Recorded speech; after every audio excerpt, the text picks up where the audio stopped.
antara kalian yang suka melihat taman? Saya, Bu. Karena kalau kita melihat taman itu terasa seperti lingkungannya itu segar, Bu, dan asri. Saya juga, Bu, apalagi kalau tamannya itu banyak bunga. Wah, bagus ya. Hari ini kita akan belajar matematika sambil mengkreasi. Bayangkan nih, kita punya taman sendiri berbentuk persegi panjang. Lalu luasnya itu 48 meter persegi. Nah, kalian bebas nih menentukan panjang dan lebar tamannya, asalkan luasnya tetap 48 meter persegi.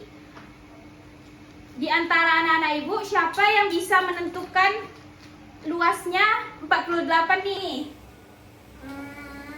Ibu, Ya, kalau misalkan panjangnya 6, tunggu ya, Tahara.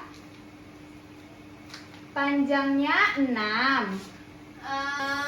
lebarnya 8, bisa nggak, Bu? Lebarnya 8. Iya. Pintar ya, karena 6 dikali 8 itu hasilnya 48. Ada lagi yang bisa? Saya, Bu.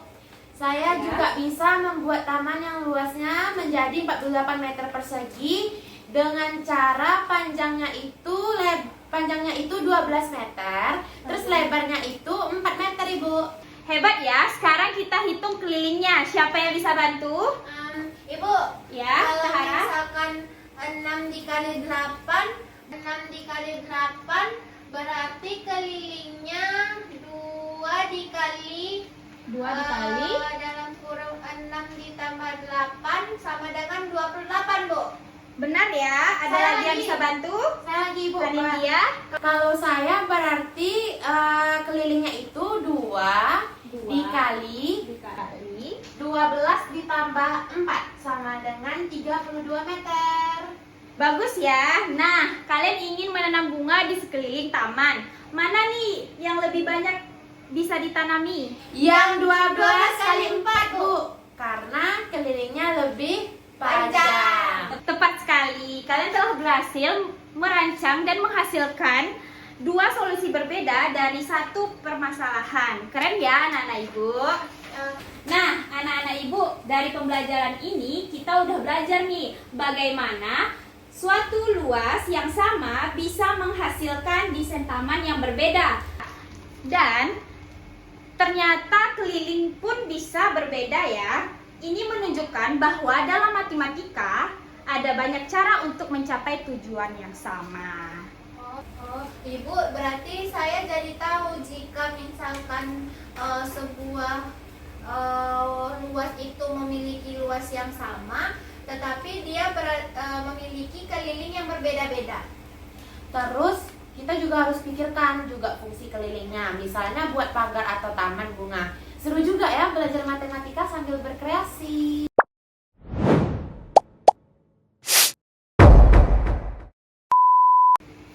Anak-anak, ibu akan mengajak kalian menganalisis suatu permasalahan yang pernah kalian alami di kehidupan nyata.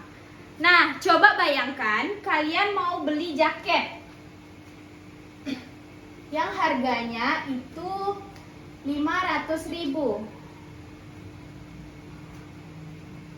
Kalian menemukan dua toko dengan promo yang berbeda.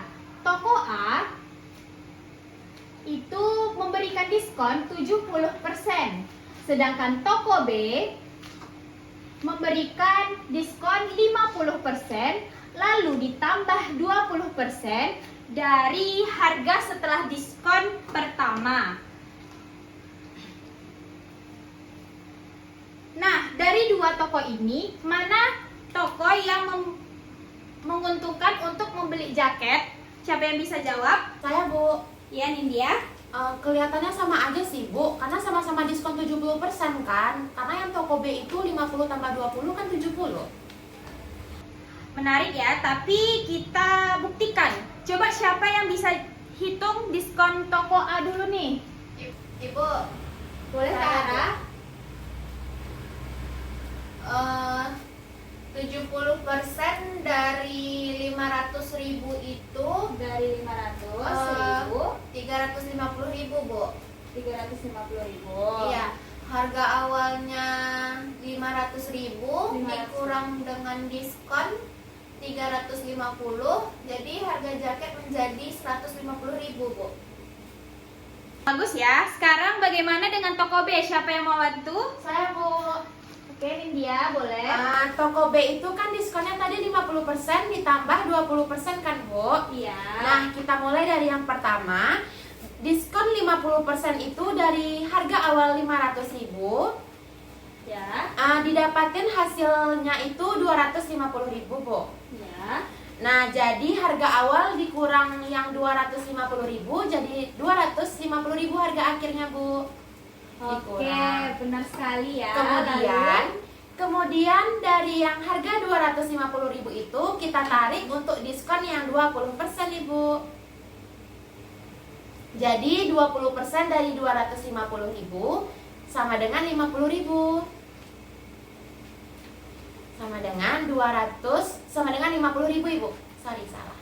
Nah, jadi harga awal 250.000 dikurang 50.000 sama dengan 200. Dikurang 50.000 sama dengan 200.000. 200.000. Nah, sekarang kita bandingkan hasilnya. Toko mana nih yang lebih murah? Ibu, Ya, Tuhara. yang toko A, Bu, harganya 150.000. Lalu apakah diskon 50% ditambah 20% itu sama dengan diskon 70%? Kayaknya setelah lihat di situ nggak sama deh, Bu. Soalnya yang 20% itu bukan dari 500.000, Bu. Ternyata diambil dari yang 250.000. Ibu, Ya. total diskon dari toko B itu cuma 300.000, Bu, bukan 350.000. Ya, hebat ya. Nah, siapa yang bisa simpulkan nih? Kenapa penting membandingkan cara diskon seperti ini? Supaya nggak tertipu angka diskon besar sih, Bu. Karena kita harus hitung bener-bener banget. Iya, Bu, karena harus dicek dari perhitungan, bukan cuma angka yang ditulis di iklan. Ya, kalian hebat ya hari ini. Kita telah belajar bahwa diskon itu tidak selalu bisa dijumlahkan begitu saja. Cara menghitungnya itu penting supaya tidak tertipu dengan angka besar. Nah, anak-anak ibu telah membandingkan dua strategi diskon dengan cermat. Ini penting banget dalam kehidupan sehari-hari, terutama saat belanja. Maka kalian itu tidak tertipu dengan angka diskon yang besar. Saya jadi paham cara menghitung diskon dengan tepat, Bu. Ternyata penting banget untuk kita buat belanja. Ya, Bu, sekarang saya tahu kalau 50% ditambah 20% itu bukan 70% dari harga awal dan harus dihitung secara bertahap.